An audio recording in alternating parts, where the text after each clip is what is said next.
TWM podcast.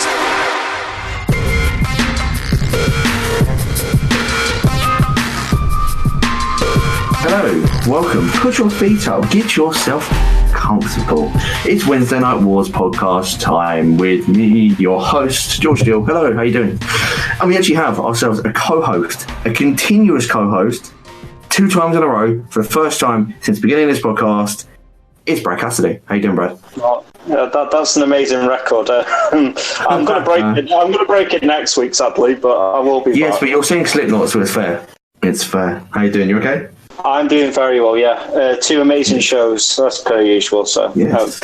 Looking forward to talking into the review. Yeah, as am I. Before we get into it, we have to do the corporate spiel, and that is episode number 14 you are listening to currently. Go over to iTunes, Stitcher, Spotify, TuneIn, Acast, Podbean, YouTube, and wherever you get your podcast from, and drop us a subscribe so you get to hear my wonderful voice, you get to hear Brad, you get to hear Matt, Joe, anyone that does some podcasts. Got Kim, and you've got everyone else. Because we are all absolutely wonderful and wholesome people here at TWM. And you've got squarecirclebox.com. Go over there, use TWM News for 10% off your first order. I'm rocking that stuff like Chris Jericho. Let's get into the NXT portion of the show. Well, we had a lovely women's melee last night. To kick off the show, we got new NXT Women's Champion, Rhea Ripley, coming out saying memories, and it was really confusing because she kept saying that for about a minute before obviously divulging into the memories that we all knew what she was talking about was her winning the NXT Women's Championship about 2 weeks ago, 3 weeks ago, whenever it was, by defeating Shayna Baszler. She soon gets interrupted by Toni Storm, Kaylee Ray, Io Shirai, Bianca Belair, and Candice LeRae in that exact order. Toni comes out and says she wants to beat Kaylee Ray on Sunday, obviously, and Piper Niven at NXT UK Takeover Blackpool 2, and then face Rhea Ripley at Worlds Collide to become a double champion. Ripley accepts that invitation to a match, although I don't think Tony's going to win that match. Takeover Blackpool. Io Shirai comes out, just screams in Japanese at Ripley before pointing at the belt and goes, "Mine," which I think is fantastic, and that's why Io Shirai is brilliant. We got Kaylee Ray coming up, before Io Shirai, and just saying, "Toni Storm, you're delusional," except really is all she really said. Bianca Belair comes out and says she's better than everyone and uses a Mean Girls quote, and I've never seen the film, but I know this is quote by looking at Toni Storm saying, "You don't even go here," which is a fantastic niche reference, and every moviegoer like myself would absolutely love that. Finally, Candice LeRae comes out. Before she even says a word, Toni Storm says, "Wait, I'm assuming you want to challenge, you want to fight as well." Candice sort of goes, "Yeah," nods her head at her. Ripley says, "Yeah, me too," and before punching Belair, and the heels and faces on either side square off in a bit of a brawl, and then we get a 6-woman tag match out of it. I really enjoyed the start of the show, Brad. So did I, yeah. It's watching all these women come out, it's made me a bit more confident with Shayna Baszler leaving, that NXT Women's Division will be in a very healthy way, and just looking at all of them could be potential number 1 contenders for a belt, for Rhea Ripley's belt, and the segment I thought demonstrated that perfectly. Yeah, I completely agree. We do have a Battle Royal next week. I know Brad's normally the man of future matches, but I'm beating him to it this time. We've actually got a Battle Royal next week to determine the number 1 contender for Rhea Ripley's NXT Women's Championship. I'm assuming that'll be at NXT Portland, because I think that's the next show apart from Worlds Collide. Obviously, we get, like I say, 6-woman action even, I should say, sorry. Ripley, LeRae, and Storm against Kaylee Ray, Shirai, and Baszler. Ends with Shirai about to hit her moonsault before Belair tags herself in, who picks up Storm into an Argentine rack, about to hit her finisher. Shirai springboard drop kicks Belair in the face for basically just tagging herself in, giving Storm time to crawl over to the corner, tag in Ripley, who basically pisses all over Belair, really, and then hits a riptide and gets a 3. Not surprised the person taking the fall and person getting the fall, but it was good to see for the Western audiences. It was really, say Western, for the American audiences, it was good to see Kaylee Ray and then getting some shots in. Oh yeah, 100%. Kaylee Ray, she's in the obviously she's the champion, but I hope there's still a double championship match, like even if Kaylee Ray retains, especially if Kaylee Ray retains, because her versus Rhea would be incredible for Portland, I think. But with that battle royal, I don't know how that's going to work. But the actual match itself, I thought was very fast paced. It was an incredible sort of back and forth between all 6 women, and it was definitely, it's well worth a watch if you want to go back and watch that, 100%. It is a lovely fast-paced start to the show, but we also got at the end of the night another championship combination. When I first saw this, I was like, we've got another number 1 contendership for the NXT championship. No, we had a fatal 4-way for the North American championship, and it was, the only reason I thought it was the main title was because the names in it was Keith Lee against Dominik Dijakovic, against Damian Priest, against Cameron Grimes. Obviously, you think Keith Lee and Dijakovic, and you're thinking, that's going to definitely be NXT title, but they brought Lee down a little bit. His push is starting to come to an end already. He's not going to the main title. He's going to the NXT title, the North American title, sorry. He did win the Fatal 4-Way, and what a Fatal 4-Way this is, Brad. It was brilliant. Absolutely phenomenal. I think it's a bit unfair to say they're bringing him down a bit, especially due to the fact of the Johnny Gargano and Finn Balor angle at the minute that could incorporate Adam Cole. But Keith Lee, I think that they're pushed him very strongly. And do you think they'll give him the belt? The match is in 2 weeks. The match is not next week, it's the week after. Do you think they'll give him the belt, though? It's a tough one. It's a tough one. I say bringing him down. He is such a good competitor. He deserves the belt. He fully deserves to have a belt on him. But I think they want to save him for the NXT title. I think somehow Strong will retain. And Strong is such a snivelling little heel, which is the reason why I think he'll somehow retain. Oh, definitely. But there's Portland as well. So Keith Lee, it's 2 months away, the next actual takeover that's not Worlds Collide. So Keith Lee can still go for that main belt, even if he loses this one.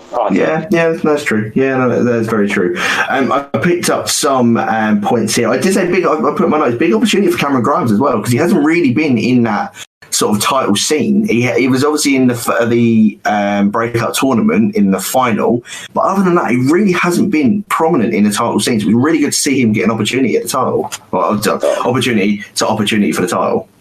Damian Priest as well. I don't think. Yeah, he's also quite a new name. And as I said when we did last week's, Dominik Dijakovic, I think, has been really underused.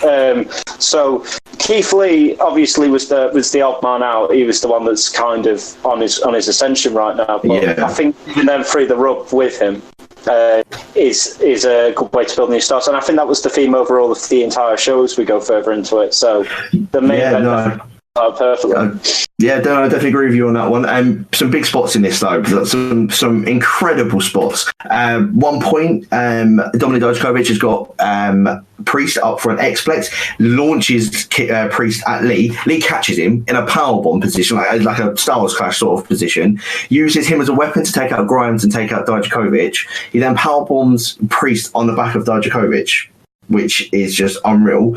He then later on deadlift suplexes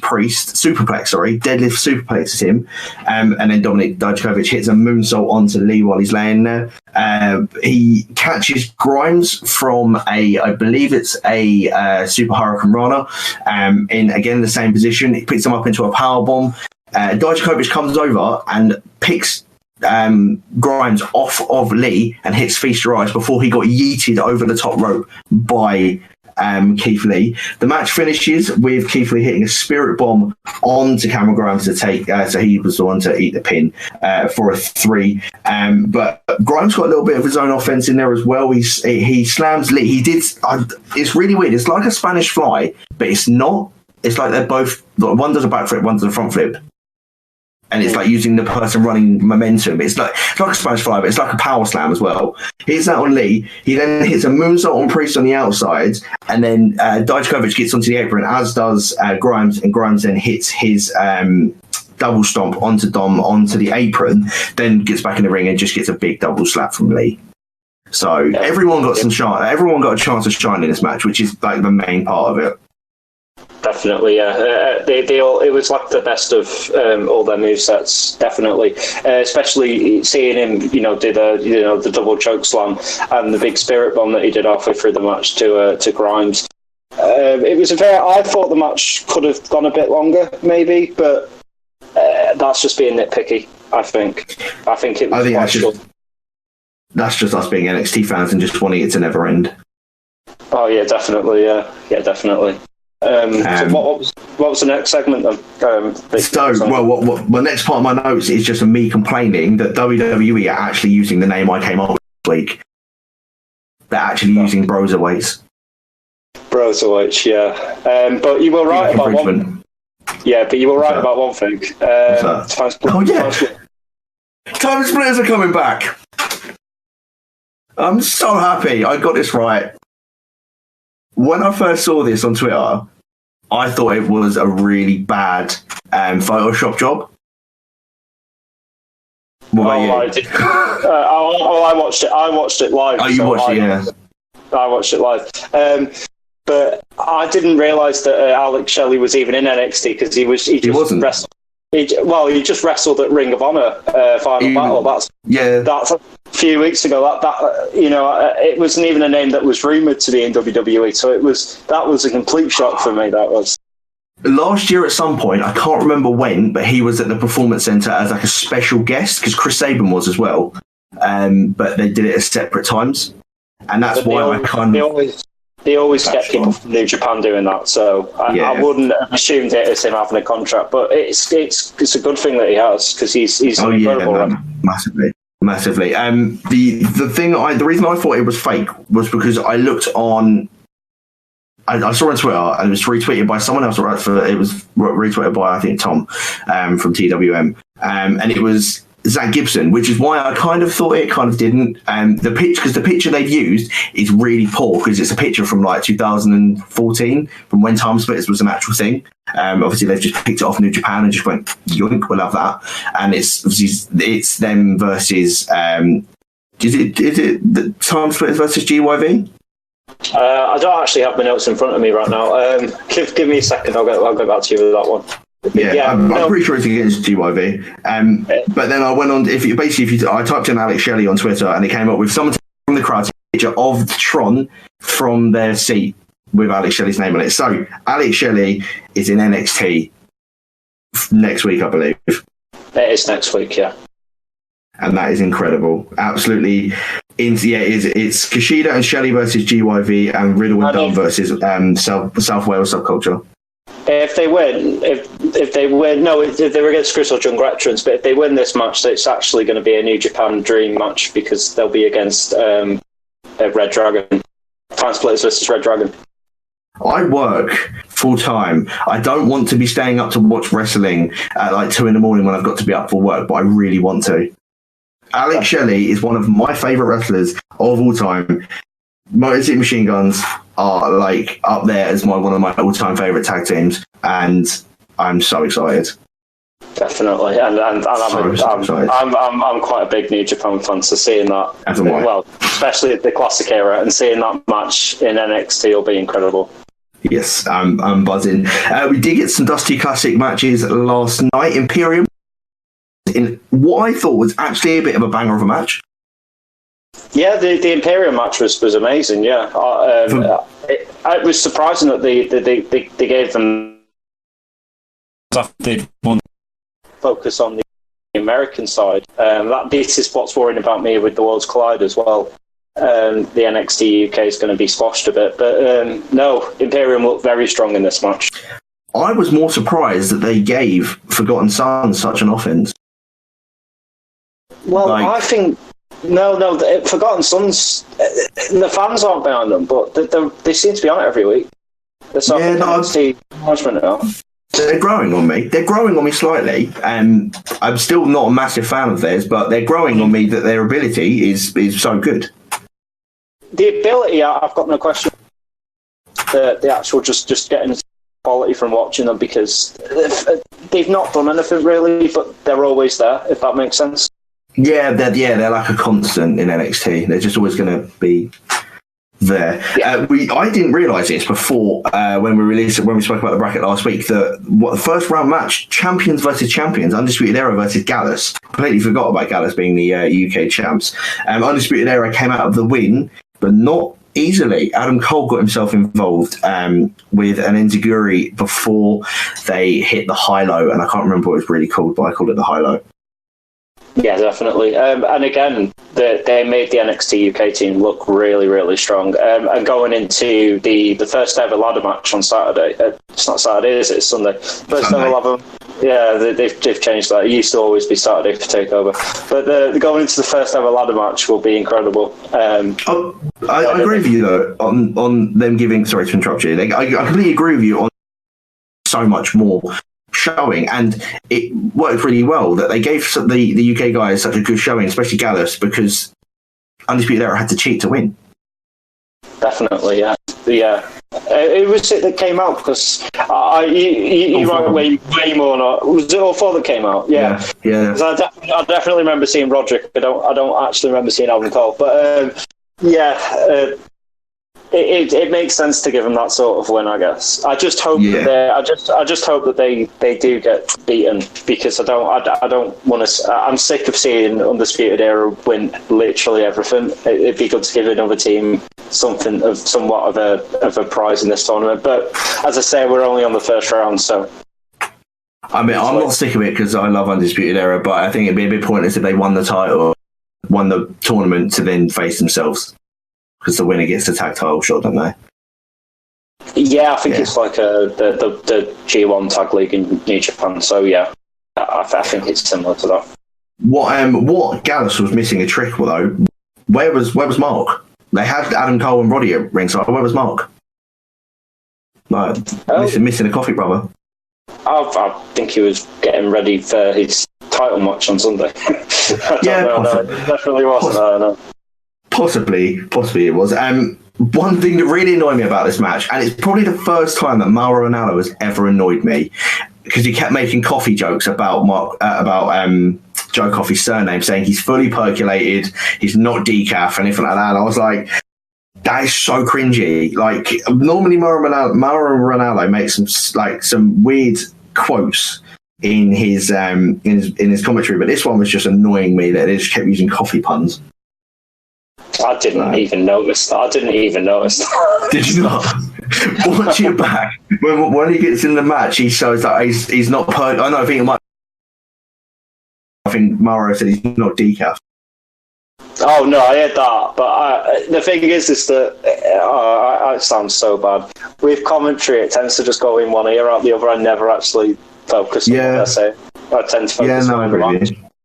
I agree with you on that one. Mauro Ranallo definitely just starts his own spiel sometimes, and I'm like, what the hell are you talking about? So just going off on one. It might be one of those instances, yeah. Definitely. Yeah. Well, as Brad alluded to a little bit earlier on the podcast, we did get an ongoing theme of last night's show, and that was a bit more exposure to people we haven't really seen. We got Mia Yim defeating Caden Carter, and in what seemed for Mia Yim to be quite a tough match to win. Caden Carter hasn't really been on TV that much, but Mia Yim just about gets it. Chelsea Green appears, and after an embrace between Caden and Mia, sort of a well done hug, Green comes in from behind, pushes the pair of them over, and stands in the ring. It was a little bit of a weak appearance, but what it did do was it built to something bigger, which was the appearance of Robbie Stone, formerly known as Robbie E in Impact Wrestling, who is now just a manager figure on NXT. And Chelsea Green has now joined his collection of people who have been on the house show circuit for the last year or so. Oh, I didn't even know about this. So who's in his... do you know who's in his collection? No. I've seen pictures of it, but I cannot remember for the life of me who is in it. I'm going to quickly Google search this. It's Robert Stone, not Ray. I think he gets that to be called Robert Stone. Matt's here. Just words in my ear from producers there. One of them is Riddick Moss, and the other one we cannot remember the name of, but they both appeared on NXT UK as the Outliers. So right, I don't know who they are, but I know who Riddick Moss is. I know who he is. It's just I don't know the team, the Outliers. I couldn't tell you. But when they come up, because Riddick Moss has been in NXT for a very long time now. But Dorian Mack, that's the Badger. But when they debut, I'll try and give a perspective. But house show stuff, I have no idea about. So. Yeah. So he's been collecting a brand. He's basically put a lot of pictures on Twitter of him assessing and watching other wrestlers to join his brand. And Chelsea Green's been the first female to join. But her appearance, it just seemed a bit weak because the attack wasn't brutal or anything like that. It was shove Caden Carter in the back. Mia Yim falls out the ring. I'm just going to stand in the ring and hold my arms out. It was a little bit weak. Well, they could have done a bit more in building her up, I thought, because the last time I actually remember her being on TV was jobbing to Charlotte. So yes, that is it. As with Deonna Purrazzo doing the same. We also got the debut of Evolve World Champion and WWE's equivalent to MJF, Austin Theory.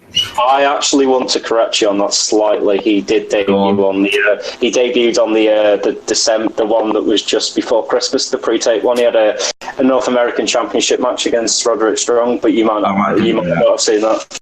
But yeah, this is his second appearance in NXT, but the first that many people would have seen because that one was over Christmas. And yeah, he did do an amazing performance in that match, I thought. Defeating Joaquin Wilde, formerly known as Zema Ion or DJZ, who is another wrestler that should be in NXT a lot more because he is fantastic. But I only thought about this a little bit later on. The equivalent of MJF. Young, he's cocky, he's got a face you want to slap. Just those three things combined make him that equivalent. He's the prototype character, isn't he? He is. I don't know that much about Evolve, so I couldn't tell you anything really. No, I don't know. I know he's young, and I know he's really, really promising. That's all I know. Yeah, well, I've seen clips of him. I like when they came up, and there's another one when we do the AEW part as well, where I'll go into this. But when I don't really know a name, I tend to watch like these sort of 5-minute YouTube clips where they have music behind them.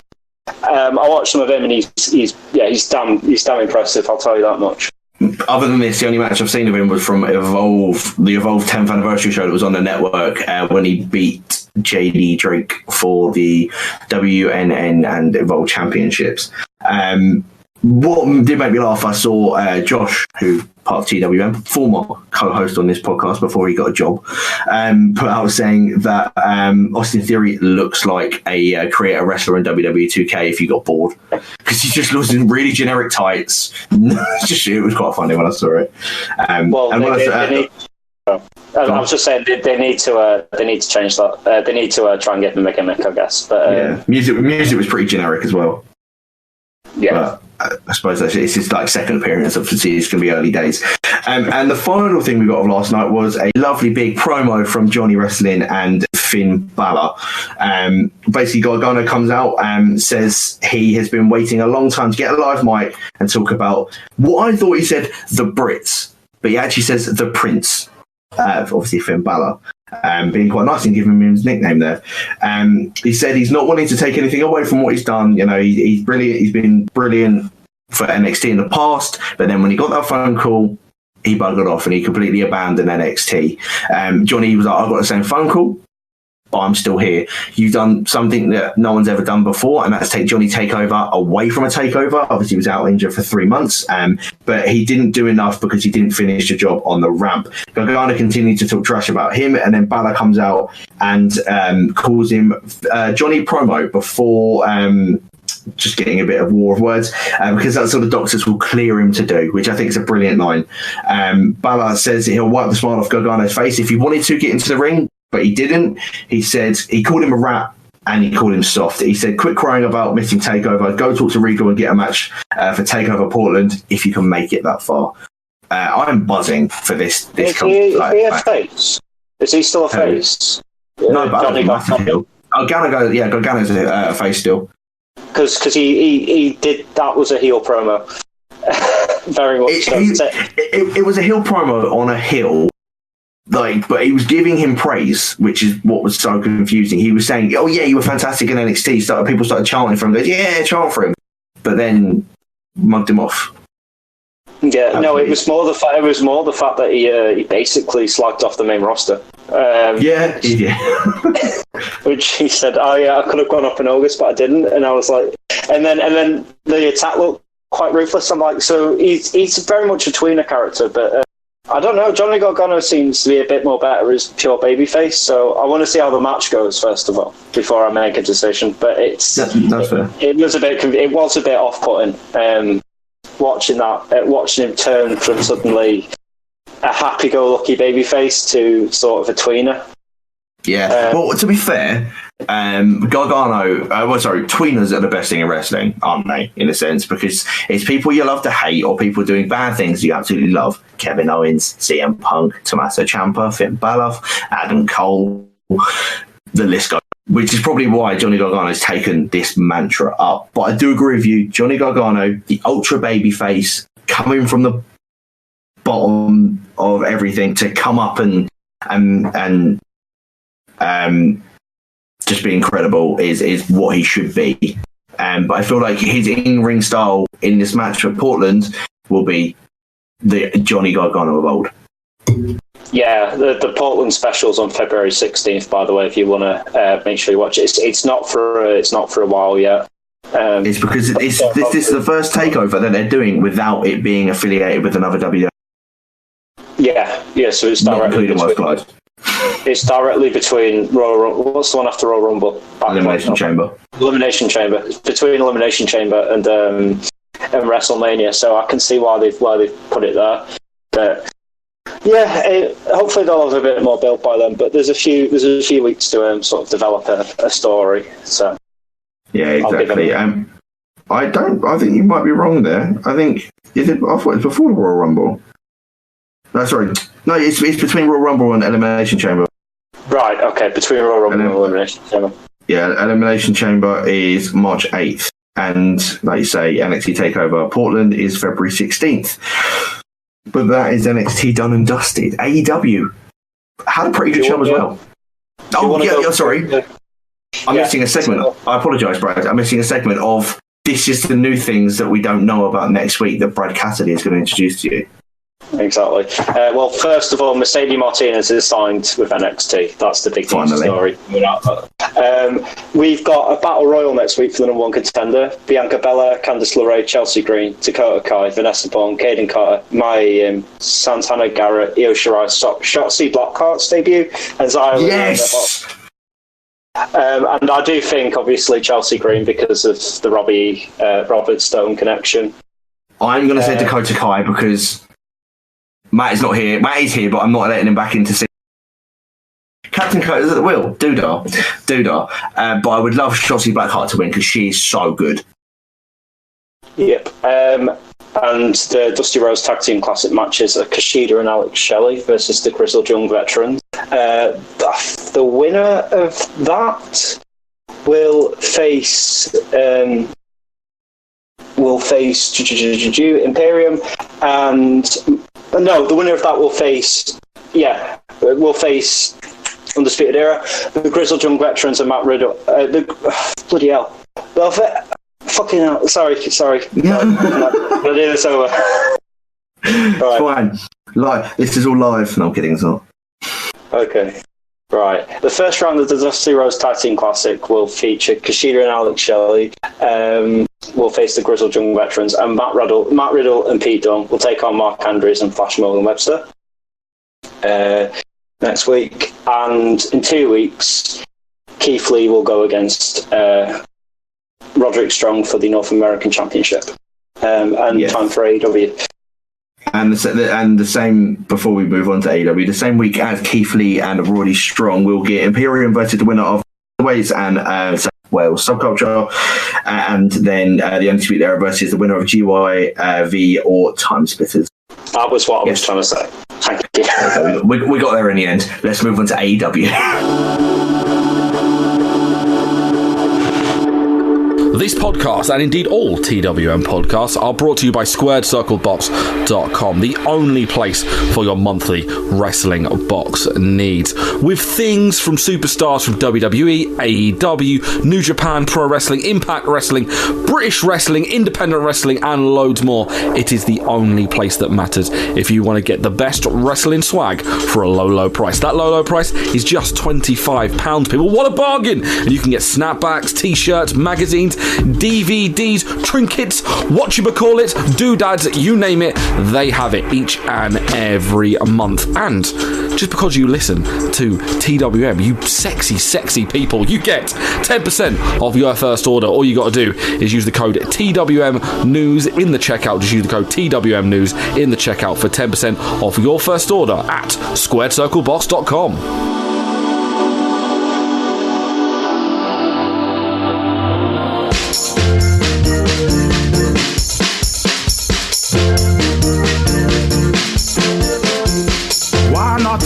I said, why not spread the gospel of the TWM squad with some of our lovely merch over at Teespring?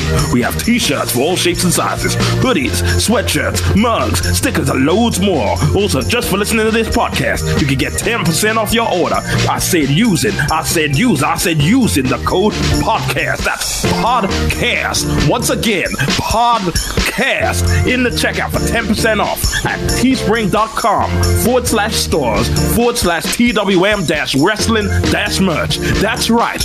Praise. Testify.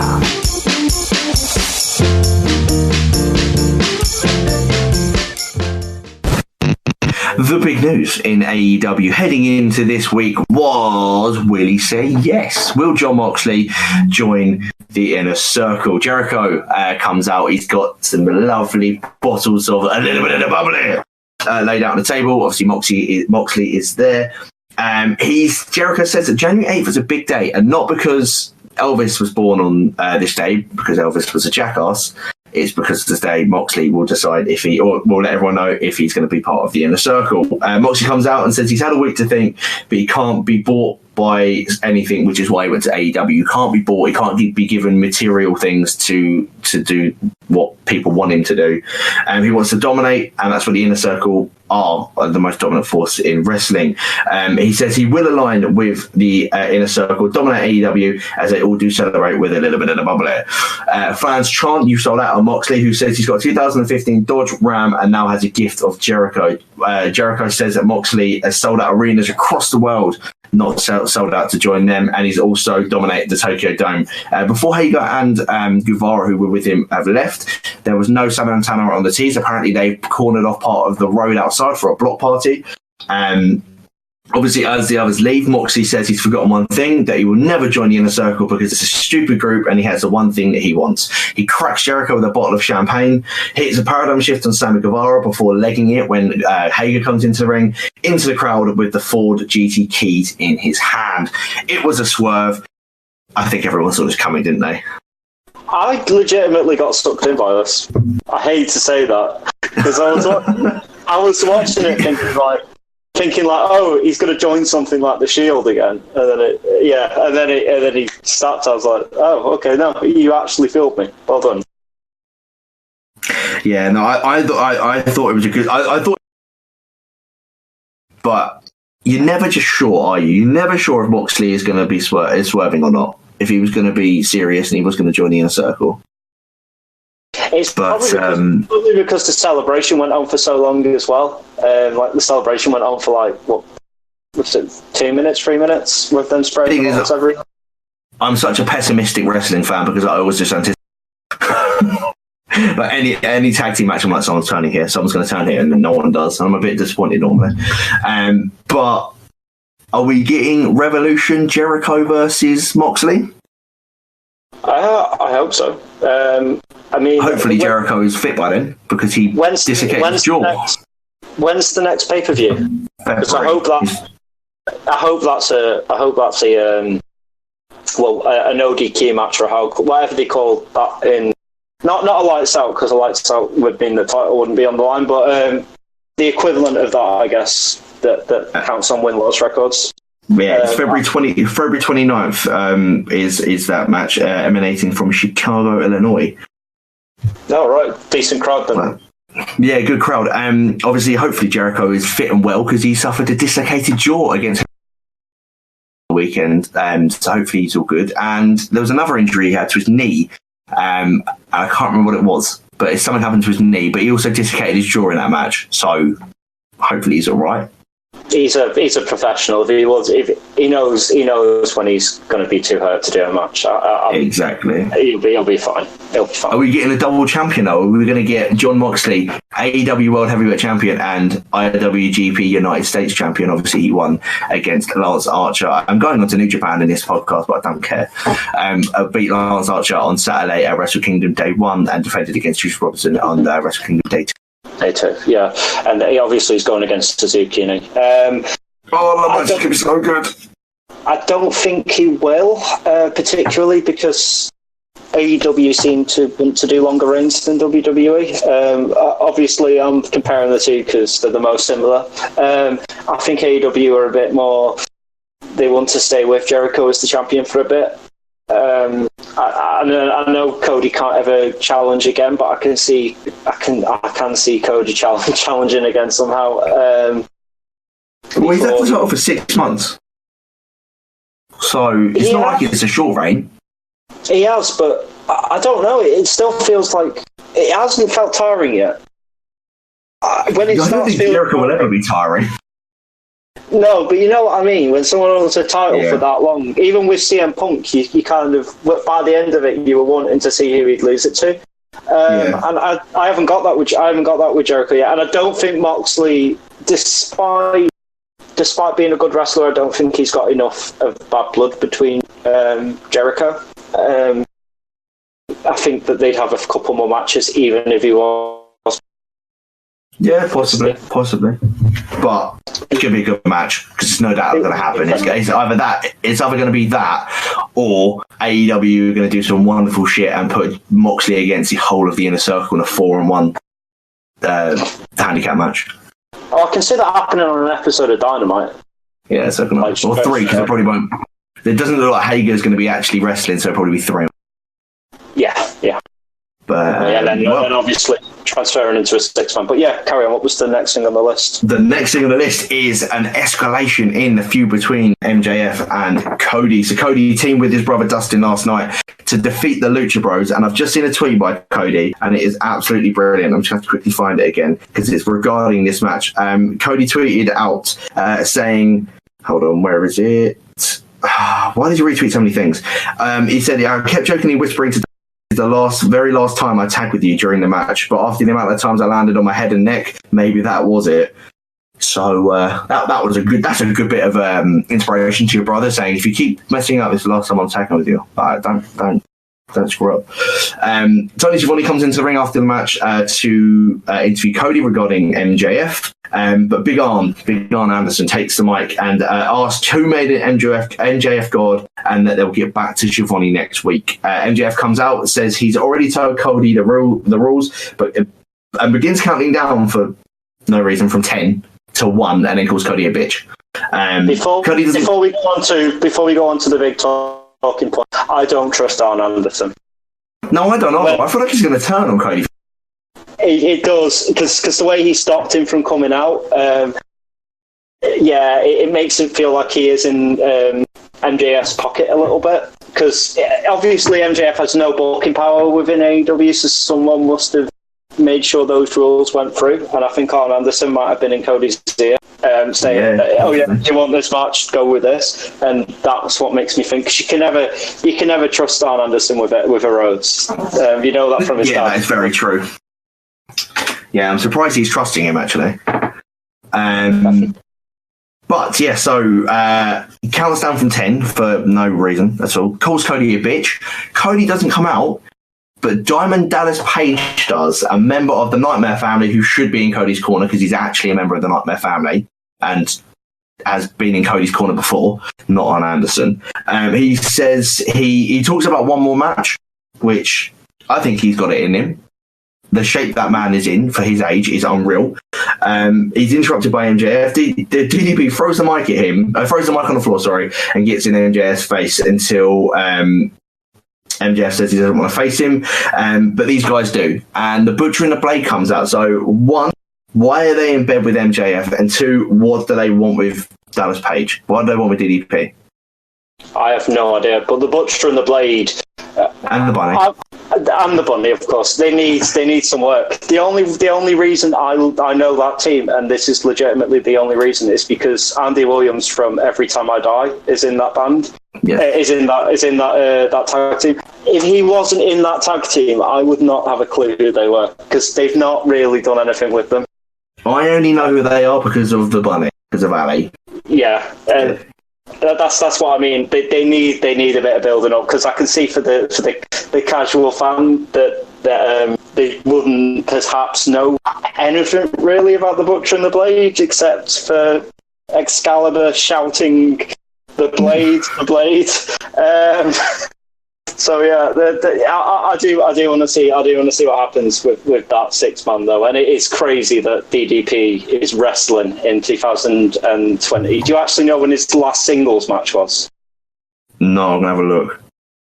It was. I've got it up here. Yeah, it was. His last match was 2016 during the Andre the Giant Memorial Battle Royal, the one that Baron Corbin won. His last singles match was in 2006. That is amazing. Yeah, he hasn't wrestled. He might have wrestled for somewhere small that perhaps isn't on Cage Match. But for big promotions, he hasn't wrestled in 4 years. And that was during Battle Royal, and the time before that was during the Royal Rumble. So he hasn't wrestled a long-form match in about 9 years. I'm literally just having a look. The last thing I can see for him was 2000. He defeated Chris Kanyon. He made an appearance for Juggalo Championship Wrestling in 2009, but didn't actually have a wrestling match. He wrestled by teaming with Air Paris to defeat Bobby Hayes and Alexander the Great at PICW in 2010. Teamed with Kevin Nash and defeated the Rock and Roll Express in 2011. Obviously made multiple different appearances. He made the 100th episode of Raw appearance by hitting a diamond cutter on Heath Slater, along with all the other icons. He was at the Royal Rumble, and then 2015 Royal Rumble, then WrestleMania 32. Yes, he has another match in 6, and 14 years later, he's probably about to have one with MJF. Yeah. Well, that's it's crazy. My big problem with the Butcher, the Bunny, and the Blade being in bed with Wardlow and MJF is we now have 4 big groups, sorry. You've got the Nightmare Collective, MJF and his buddies, the Inner Circle, and the Dark Order. There's too many factions. But too many factions. For a roster of their size, too many factions. That was the same in the Attitude Era, though, for WWF. So, and that's probably where I most see a similarity between AEW and an American promotion. And they had tons of factions back then, if you remember. When they had the corporate ministry, which was about 20 people. Yeah, and then they had the Nation of Domination. They had blooming Kurgan's one, the Oddities. Yeah, the Oddities. Yeah, that's what they're trying to do, I think. Right to Censor, Job Squad. Yeah. Wow. Essentially, yeah. I think that's what they're trying to replicate, basically. Yeah. Well, they made a mention of that had to do their WCW. Dead, like most of DDP's fans. He then gave him 2 options: kiss the ring or get his ass beat. MJF hit a nerve by saying you slept with MJF's daughter, which got him throttled. MJF grabbed him by the throat. Obviously everyone starts attacking him to get him off him. Page hits diamond cutters on before MJF shoves him and kicks him in the nuts. So what did you think about the quality of those diamond cutters then, considering he's not wrestling? DDP in his class. Yeah, and I love the fact that he basically referenced his many brands, including his Instagram, his Twitter, and his yoga program. Yes, because DDP is brilliant, because DDP entered wrestling at the age of 30 and made such a name for himself. Entered wrestling as an actual proper in-ring competitor, not as a manager, at the age of 30. Which I think he's in his 60s now, and I thought them cutters were very clean. So. He's 63 and he does not look it, does he? Not at all, no. But I assume if you're doing like 3 hours of yoga a day, you'll look as good as that as well. Because I can picture him just with his tapes doing all his yoga exercises, like trying to keep up. 33 years old he was when he became when he stepped in ring. Also last night we got another shock in terms of a tag team of Kenny Omega and Hangman Adam Page actually working well together. Obviously, there have been some dissensions during the Elite. Page has said he doesn't want to be a part of the Elite anymore. He's going to step away. But they worked very well together to defeat the Private Party. Sammy Guevara. They didn't work the best together. I saw bits where he clotheslined in and they had that altercation right towards the end. So there was definitely friction. They worked together enough to win the match, but they're going to turn on each other. Like it wasn't like the most cleanest of exchanges, but in the respect that they worked together enough to dominate the match, yeah, I will agree with you on that point. Yeah, we got Sammy Guevara defeating Christopher Daniels. Big rub on Sammy Guevara's part to beat such a pro in Christopher Daniels. The Dark Order comes out and Evil Daniels isn't what he used to be. He was a fantastic wrestler. He's the reason why Evil Uno became a wrestler or got into the business. He said, without Daniels, I wouldn't be here. But he says, you want what you used to be, and he hands him a mask. He throws the mask back at Evil Uno before he gets beaten down by all of the minion doll things, whatever they are. And before the save is made by Kazarian, Sky, and the Young Bucks, who chase off the Dark Order, and the 5 of the men stand tall at the end of that melee. Jurassic Express defeated Best Friends and Orange Cassidy. Now, I've said this a couple of times on this podcast. Of Orange Cassidy, I can't get to grips with him because like the whole lazy kick thing is it doesn't click with me. I like Orange Cassidy because I like his gimmick. What I can't get with Marco Stunt. I can't get with Marco Stunt either. I cannot get with him. Half the size of me. I don't get why they can't just boot him. Like Orange Cassidy can at least you can picture him if he wanted to try actually fighting someone. Marco Stunt is no. I sound like Jim Cornette here, but no. He's too small. And the thing is, so I can't get up with the lazy kicks. I understand the gimmick and I like of he's so good he doesn't even need to try. But it's just a lazy kick thing I don't get. And I've seen a clip of him against Pac where he puts his hands in his pockets, ducks under, does a front flip and kips up with his hands in his pockets and then hits a suicide dive. Like that is talent beyond talent. But I just don't get the lazy kicks. It's him, isn't it? I mean, you can't. It's working. It's selling tickets. So I don't know what to say. I personally quite enjoy it, but there's a guy with a giant dinosaur costume on. You can't take the match. Yeah, but he's class. Yeah, but that's what I think about Orange Cassidy. Like, I haven't got a reason. I agree with everything you've said. It's just for me, he's enjoyable. He's entertaining. I've just seen the clip from last night's match, signaling to do a 450 and then he just falls. It lands. Oh, what when he pretends to fall asleep? 450. Yeah, goes to a 450. Yeah, I love that. He is good. I think these two factions have two of the most super over people in the company, don't they? Orange Cassidy and Luchasaurus. And Marco Stunt. I hate to admit it, but Marco Stunt is over. Jungle Boy is more over than Marco Stunt. Well, we're going to be arguing about this for ages. I like Jungle Boy. What else did we have last night? We had the women's title match, which I did forget to write in my notes until like 2 o'clock today, and I was like, I haven't put out my notes. It's such a big match, and I've read about it as well, and I watched it. Riho defeated Chris Statlander at the end of the match. Kong attacks Chris. Obviously, she's part of the Nightmare Collective, and they've been trying to get Chris Statlander to join their faction. Kong attacks her. Riho gets involved to try and make the save. Mel comes in and beats down Riho before Riho's trainer and mentor Hikaru Shida comes out to make the save and scares off the heels. You missed the ball guy. I don't know who that is. I know he's a friend of the backstage. He's a friend of Jericho. He's a friend of Jericho's. I think he's a friend of the Elite, but I can't think of his name. He's some really old deathmatch wrestler, I think, but I have no idea who he is. He has some diamonds on his head. bald guy with a diamond on it. This is what I hate with AEW. There you go. Right. Well, that voice from the sky just told us.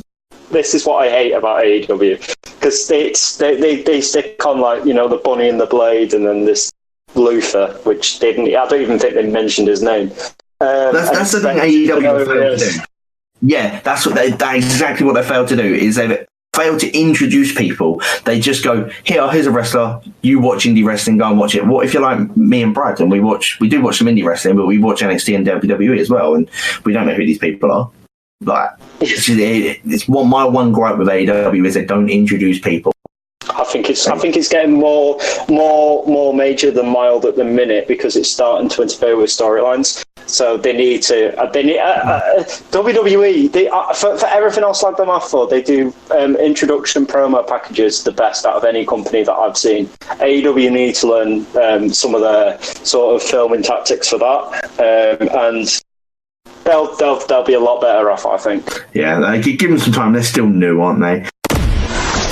We're going to take you back to a magical place. It was called 1994 because it's Bash at the Beach next week for AEW, which is a lovely blast from the past. Obviously, Cody's been prying to license and copyright old WCW pay-per-views that his dad was a part of to be AEW's thing. Bash at the Beach is one of the things he's managed to get, and we've got ourselves 3 matches.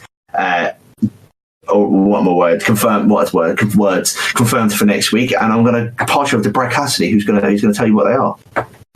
So you've got Dustin Rhodes, DDP, and QT Marshall versus the Butcher and the Blade and MJF.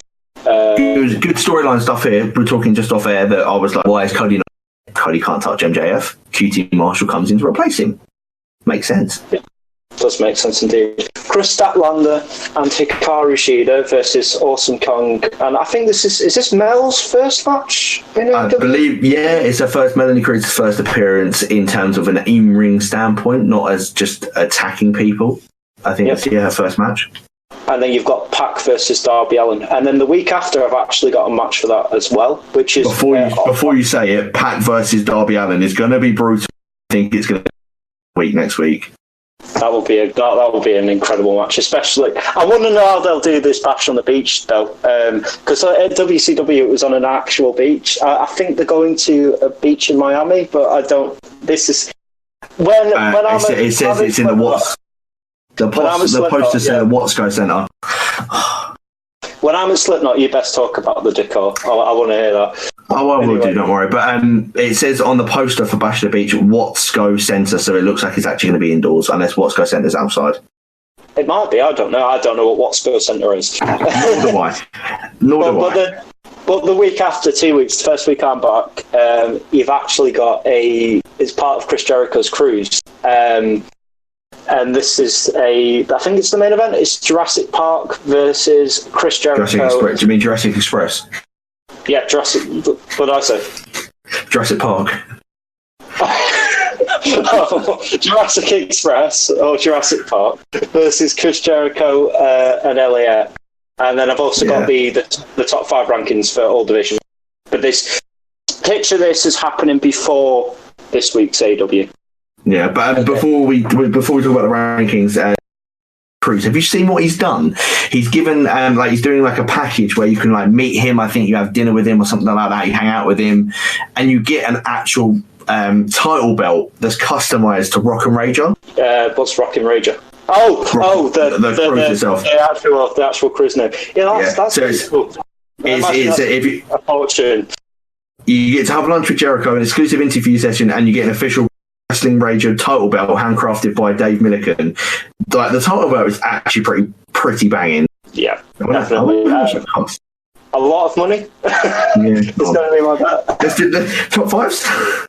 The top 5 men's division. This is excluding the champions because they're obviously not included. But the champion is Chris Jericho, obviously. 1, John Moxley. 2, Cody. 3, Kenny. Omega, 4, Pac, and 5, MJF. The women's is 1, Chris Statlander, which made sense she was the number 1 contender. Hikaru Shida, Nyla Rose, Awesome Kong, and Britt Baker. And the tag teams are Santana and Ortiz, LAX, also known as the Young Bucks, the Lucha Bros, Best Friends, and the Dark Order. And before I forget to say, Austin Gunn, Billy Gunn's son, has signed a new contract with AEW. Obviously, tickets to the cruise thing is quite the Rock and Wrestling Rager cruise, or C, whatever it's called. It's quite expensive. I've just looked at the Jericho belt is. How much do you reckon that costs? I reckon for the whole platinum experience, the top end experience with the whole meet and greet and the meal, I'm going to go with about $20,000, maybe $20,000. So, included in the Ultimate Custom Rock and Wrestling Rager AC Championship belt, crafted with gold-plated panels and handcrafted leather, very first edition, and you'll get your hand on it before anyone else. A 30-minute Q&A session with Le Champion, no questions are off limits. Enjoy lunch with Chris Jericho. Personal photograph with Chris Jericho on your mobile device, and Chris Jericho's autographed an autograph on a personal item of your choice is $2,000. That is not including your ticket to the cruise itself. Right. See, right, okay. I was thinking about the ticket. That's on top of it. Yeah, so you pay $2,000 on top of what you're... Right, okay, right. The $20,000 was including the full cruise. Yeah, okay. So it's probably about $4,000 or $5,000, because I think the tickets for the cruise are about $2,000 or $3,000. That's actually not too bad for a week with all the bands and all the rest, because it's not just AEW, it's a full experience. There's like music performances and everything on it. That's not bad. Having a look at this, so room interior, so the cheapest room you for one person is $1,149. Right, I'm thinking top end. The top end for one person is $5,200. That's not bad. But if you wanted to go 4 people in one room, $400 each. That's actually that's cheap. So you need to get to Miami. Yeah, definitely. You need to get to Miami. I mean, we'll quickly give them a little plug. Coming up really soon. You've got Chris Jericho, obviously, the Master of Ceremony. You've got Guest of Honor in Nature Boy Ric Flair. Wrestling presented by AEW. So you've got Cody, Omega, The Bucks, Moxley, MJF, Guevara, Hager, PMP, Brandy Rhodes, Pac, Adam Page, SCU, Riho, Ali, Britt Baker, Luchasaurus, all of Jurassic Park, Joey Janela, Nyla Rose, Penelope Ford, Private Party, Darby Allin. Basically, Priscilla Kelly is there as well. Priscilla Kelly's part of AEW? No, they've got people that are also not part of AEW. They have a lot of legends there as well. Justin Roberts, QT Marshall, Kip Sabian. You've also got comedy by Gabriel Iglesias. Vicky Guerrero is there. We've got Scott Hall, X-Pac, Booker T, Jake the Snake, Diamond Dallas Page, Eric Bischoff, Conrad Thompson, Chavo Guerrero, Queen Charmel, MVP, Lisa Marie Veron, obviously known as Victoria, or Tara in her Impact days. Charles Guerrero, the wife of Aiden English and the daughter of the late great Eddie Guerrero. Ted Irvine, Chris Jericho's father. Red Cup Jeff, no idea. Jack Slade, I don't know who that is either. You've got podcasts, The Talk is Jericho, Wrestling Observer Live, so Big Dave is going to be there. 83 Weeks with Eric Bischoff, The Hall of Fame with Booker T and Brad Gilmore. Beyond the Darkness, X-Pax 12360. Fozzy will be playing there live. Light the Torch, Jared James Nichols, Kick Axe, Farewell to Fear, Dark Sky Choir, The Killer Queens, Rubik's Cube, David Spivak Project, The Vordettes, which is the burlesque dance troupe that Shaw Guerrero is part of, and you've got comedy from Bruce Jingles and Craig Gass. If you're going, you are getting so much value for your money. That is an incredible lineup for $400 if you're going as 4 people. Yeah, definitely so. I think that's the equivalent of 400 for 4 people. Did you say? So if you're in a room, 400 each. 400 each. So that'd be about 330 quid, 340 quid. That's actually not bad for but obviously, you obviously need to get to Miami. Which, if you're going to Miami, you're going to stay for like one night, and then you're going to get on a cruise and go to Nassau, home Bahamas. It's a 4-day thing. I was very tempted to try and go, but I had no one to go with me. Oh. Maybe very sad things. Back onto the podcast and not talking about the cruise. Brad, what do you think was a better show? I think AEW. I think AEW had the more storyline progression. I think NXT. Imagine it's a game of snooker. NXT lined up balls that could potentially, be shot into the holes. But because they were all new debuts, it was kind of a bit basic, bit sort of beginnery. AEW went with established storylines and I think delivered upon them perfectly. What about you? I agree with you. I think AEW won this week. Storyline progression, they did brilliantly with MJF and Cody stuff escalated. You've got the seemingly looking to work well with each other, Omega and Page, waiting for that turn to happen by Page. You've got Dark Order and their reign of terror and trying to taint the world continuing. You had Riho's battle with and Chris Statlander's battle with the Nightmare Collective continue. You've got Moxley and the Inner Circle stuff continue, and also for AEW's Instagram post they put a picture up of Moxley in an Inner Circle t-shirt saying breaking news, John Moxley officially joins the Inner Circle. The next thing is him smashing a bottle over Jericho's head, and they've just commented underneath it saying just kidding. So yeah, AEW got the win for me this week. I think they did a lot better. I said NXT was a great show, but just AEW just a little bit better. That is it. That is us waffling on about two shows and me being very jealous of people going on a cruise and meeting Chris Jericho, because I'd probably pay $2,000 to get that title belt and meet Jericho, because that'd be amazing. Like Brad said, he's not here next week. We'll have a replacement. It'll probably be Matt. Knowing him, he'll probably just pop on and join me like he always does. Go over to socials. Follow us on Twitter, Facebook, Instagram, all at TWM Wrestle. Subscribe to us on iTunes, Stitcher, Spotify, TuneIn, Acast, Podbean, YouTube, and anywhere else you do get your podcast from. SquareCirclebox.com. Use TWM News for 10% off your first order. Brad, what's your social media? My Twitter is at it's at Broadcasty170. I said my wrong Twitter last week, but yeah, you should be able to find me. I will retweet this podcast anyway. And my next article will be a top 5 list for New Japan, and that should be up around the weekend. So definitely for last week's show. So definitely keep your eyes out for that. I don't have an article this week. I was given the week off. Matt was very nice to me. Gave me the week off. My Twitter is at @George_. Have a wonderful rest of your week. I'll speak to you next Thursday. What a week of wrestling. I love you all. Bye.